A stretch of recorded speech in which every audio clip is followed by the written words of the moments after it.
This is wild for the Chicago Bulls. We're going to be talking about the expectations for this upcoming season for the Chicago Bulls now that the schedule has been released and what the Chicago Bulls are going to need to do in order to get in the right direction for their franchise. And so this is your host, Rico Greenhowe. This is another episode of Bulls Digest. And before we jump into it, wanted to share a special message from the sponsor of today's video, NordVPN.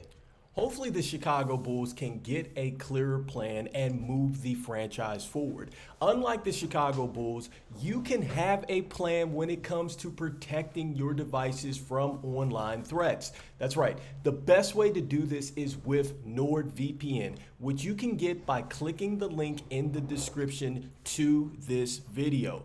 With NordVPN Threat Protection Pro, you can block against fake websites, against phishing, and other fraud and other scams online. That's right. You can go ahead and protect your Wi-Fi from being compromised with a single click. You can encrypt and defend your virtual private network. Make sure that you go ahead and you improve your security and block pop-ups. And once again, you can go ahead and get this with nordvpn.com/bulls. This is an exclusive offer where you get 4 months of extra service along with Nord's risk-free 30-day money-back guarantee.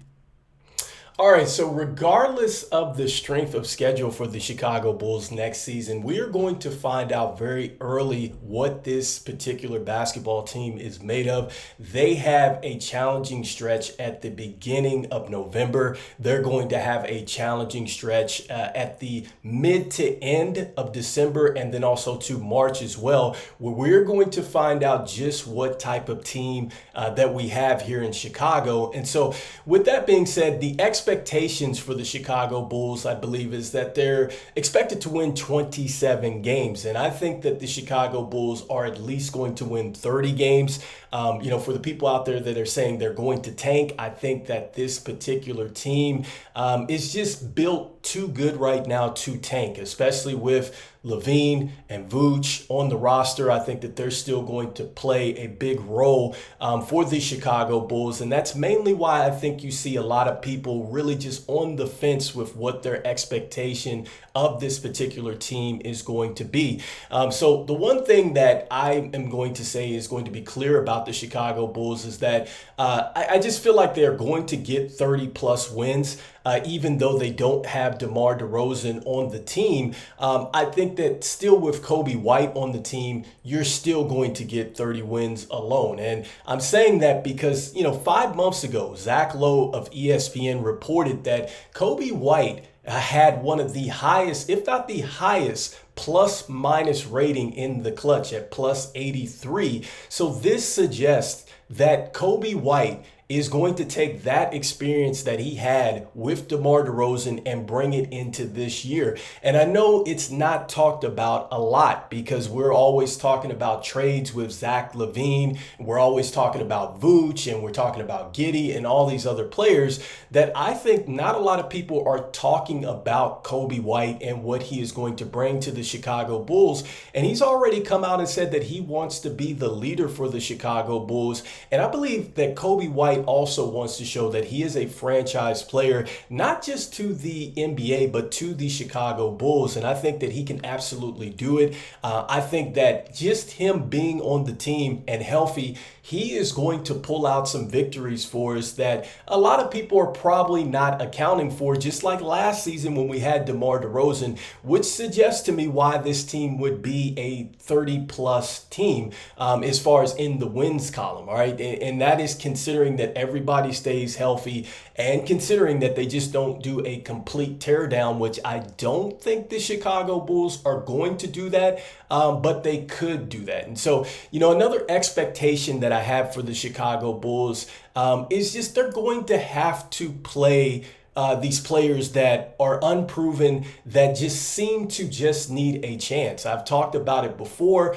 with Sanogo. I talked about it a little bit with Kenny Lofton Jr. I've talked about it with Jalen Smith. Like, these are players that have shown, right, in their limited time in the G League or their small sample size in NBA games that they just need a chance to play. And I've said this, look, the Chicago Bulls are not going to win a title next season. I would love to see that as a Chicago Bulls fan, but I don't think it's going to happen.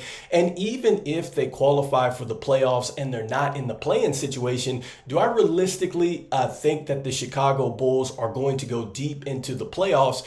Probably not. So then that means that if you are in a situation where, you know, if it is a great thing that you make it into the playoffs, and that's a great season, we might as well go ahead and evaluate all the talent that we have on this roster as we try to be a contender in the Eastern Conference and a contender in the NBA again. So that means that you have got to give players like Sanogo some minutes. You have to give Jalen Smith minutes, and you have to probably give them a chance to start at times, because you're not going to know what they can truly do unless you put them out there. And for the people out there that are saying, well, you know, the Chicago Bulls have some undersized bigs. Look, there have been undersized bigs in the NBA that have done just fine. Charles Barkley, Elton Brand, Larry Johnson, Draymond Green. Yes, I know some of those players are Hall of Famers, but still, they understood how to go inside, bang, get rebounds, and put the ball in the basket, which is the bottom line. And you don't necessarily have to have a 7-footer that's just flying around shooting three-pointers all the time. In fact, I think that, you know, getting back to going inside to a traditional big man or a big man that can pick and pop would do wonders for the Chicago Bulls team as they continue to get faster. So I think they're going to have to play these players.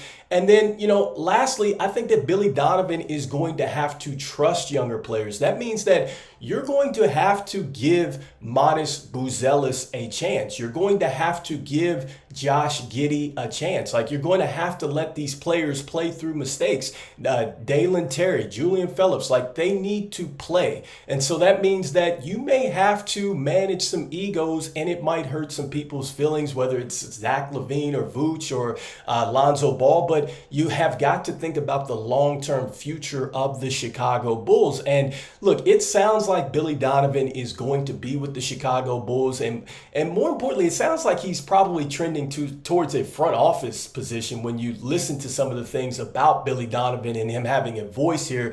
And he's already really laid down a foundation for the Bulls, because I believe his son is coaching the G League. So that's a good sign in the sense that we're seeing the Chicago Bulls are finally getting a structure, but they're still going to have to build that into a winning structure. So regardless of what the schedule says next season, the expectations for the Chicago Bulls are really going to be more so, I think, really winning within the franchise. And that is doing these things that I'm talking about as far as moving the franchise forward. So I'll leave it to you, the viewers. Do you think that, yes, the Chicago Bulls absolutely need to play as many young players as possible? Or do you think, look, the Chicago Bulls, they're going to have to focus just solely on this year, this schedule? They're going to have to really put all the chips in for this year and not worry about the future. Let me know in the comments what you're thinking. And before we jump out of here, wanted to let you know that 71.3% of you that watch the videos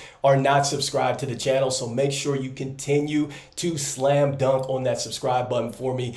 It would mean a lot to me as I try to get to 5,000 subscribers before the NBA season starts. And so with that being said, even though we're talking about expectations for the Chicago Bulls, and it's not even close to being training camp, I'm still saying go Bulls, and I'll see you on the next one. Peace.